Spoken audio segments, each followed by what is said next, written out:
Yo, yo, yo. Welcome to NS9 Postgame Show, part of Pittsburgh Baseball Now. I'm your host, Anthony DiNardo. Not with me tonight is Jim Rosati or Tyler. They're both off, so I'm going solo dolo. But I'll tell you what, I'm going to keep this nice and short because no one wants to really talk about this game.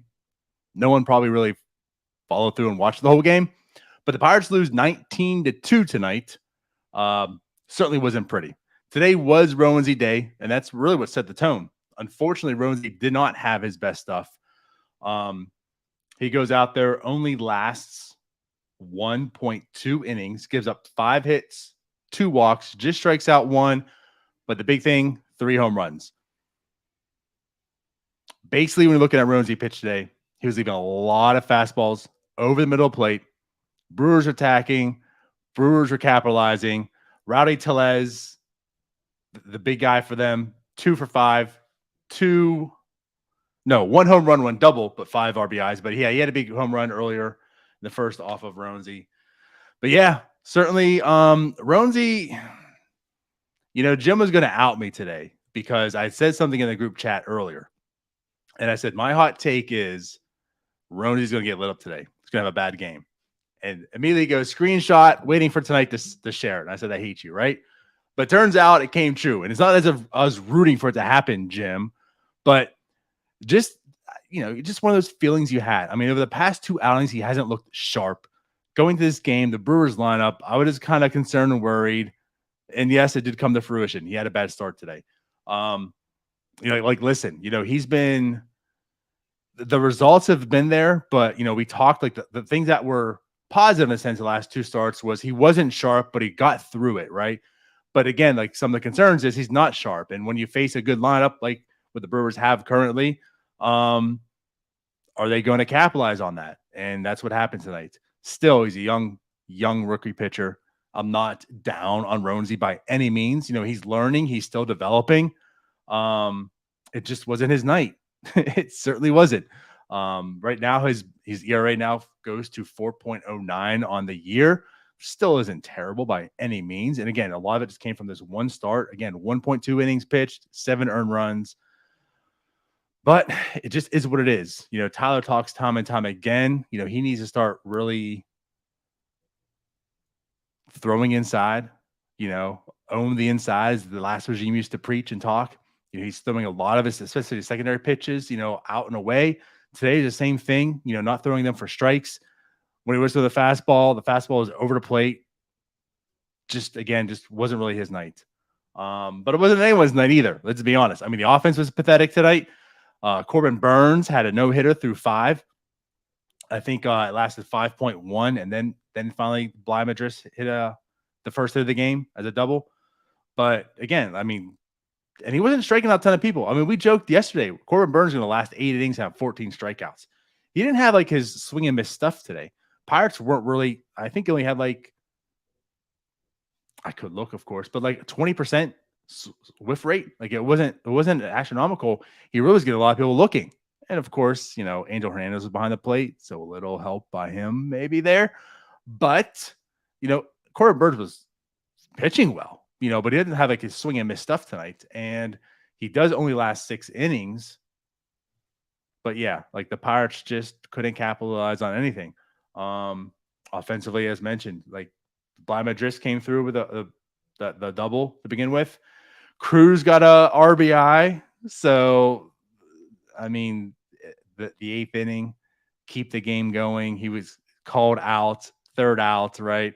Double play. They review it, extend the games longer, had to sit through, but he does get an RBI. So that it's not a streak anymore, but he still has compiling, those RBIs. But yeah, and then Corbin Hayes obviously taking off in on a wild pitch, scoring that run on Corbin Burnes. So that's how the 2 runs came. One was pretty much manufactured, and one was in a review, and it came in the 8th inning of a 17-1 ball game, basically. But yeah, offensively, 3 hits only for the Pirates. As mentioned, Madris, Vogelbach got a bloop hit, and then of course O'Neill Cruz got a hit earlier in the game, a double hit the opposite field. That was it. We look at the pitching. We talked about Roansy. He looked pretty bad today. So Austin Bryce comes up. He gets his spot for the Pirates. He goes 2.1 and gives up 2 earned runs. Like, I don't look anything at him for much. I mean, it's Austin Bryce. He's been with the Marlins organization. He's been with the Reds organization. He's been with the Boston Red Sox organization. He's never had a year where he's had positive WAR. I mean, at this point in time, he's nothing but just an arm that, it can be used in a game like this. So yeah, it's not as if I'm even looking at Austin Bryce today and trying to dissect how good he looks. He's not going to be anything on this team, especially for the future. I will say though, Fletcher, like, if there's one bright spot in this entire game, as odd as it is, it comes from Fletcher. I mean, he did his job. 3 innings pitched, no hits, 1 walk, no Ks, and that's also another thing. So the Pirates as a team only had 2 strikeouts today. That's it. Roansy had 1, and then that strikeout by Cam View for his, I believe, second out of that 50-plus pitch inning. Yeah, that was the only 2 strikeouts the Pirates pitchers had tonight.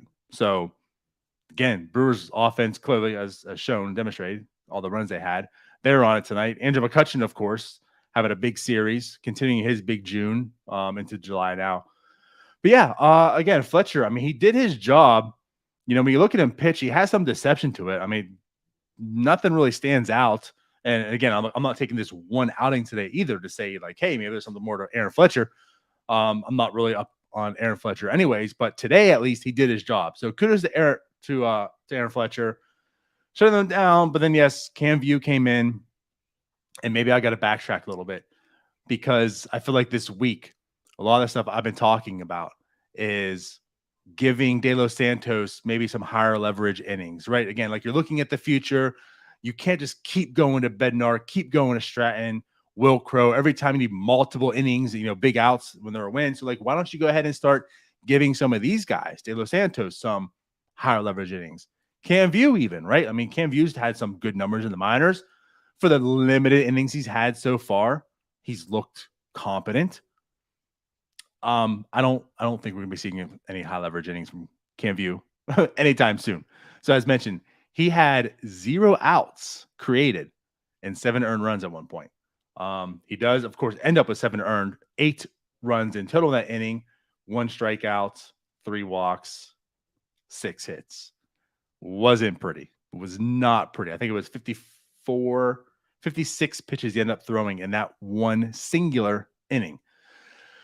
So as much as I want to see Cam View at this point, he maybe isn't that guy. Certainly wasn't, and again, here's something too. Under normal circumstances, he probably was getting pulled, right? He's not lasting 0 outs and having 7 earned runs.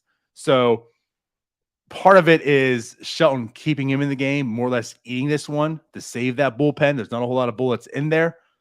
Of course, that bullpen's not given a whole lot of bullets to be used and whatnot. So again, like, you can't put everything on Shelton, but Shelton, again, he lets him wear it. He doesn't want to put a position player in till the 9th inning. He lets Cam View wear this one. Cam View does get out of it eventually, finally. But yeah, 56 pitches in 1 inning, that's a little concerning. And now I'm kind of concerned about Cam View. So I probably anticipate him being sent down tomorrow. Maybe some roster move coming back. Hey, Dwayne Underwood's been hanging around, so maybe that's the roster move coming at some point. But yeah, so not a good outing by Cam View, obviously.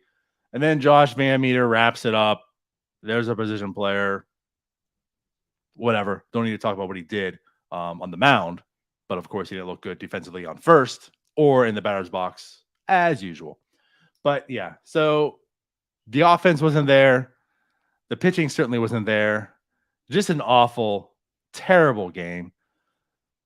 I guess the real bright spot outside of Fletcher, of course, is just that it was Pirates Charities night, and it seemed to have a very successful night.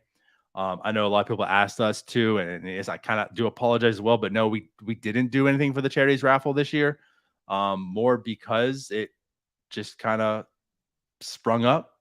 I mean, these seem to typically be later in the season. This week they kind of just announced it, so because there wasn't a whole lot of time to do so, we just really didn't do it. But kudos to Pirates Charity. They did collect a lot of money tonight. That's the real MVP. What was on the field certainly wasn't. Listen, Stranger Things Part 2's out tonight. I've only seen the first episode, not the last one. I still want to keep it short and sweet because no one wants to see this. I want to watch Stranger Things. We're going to get out of here. I'm going to watch the rest of that. We're going to forget this game happened. So tomorrow, the Pirates do play again. So there's new light. It's a 4:05 game in the afternoon. I think it's to be determined. We don't know who's starting yet. So we'll let you know tomorrow. We'll find out. But until then, we'll see you then. Take care. Have fun. Bye-bye.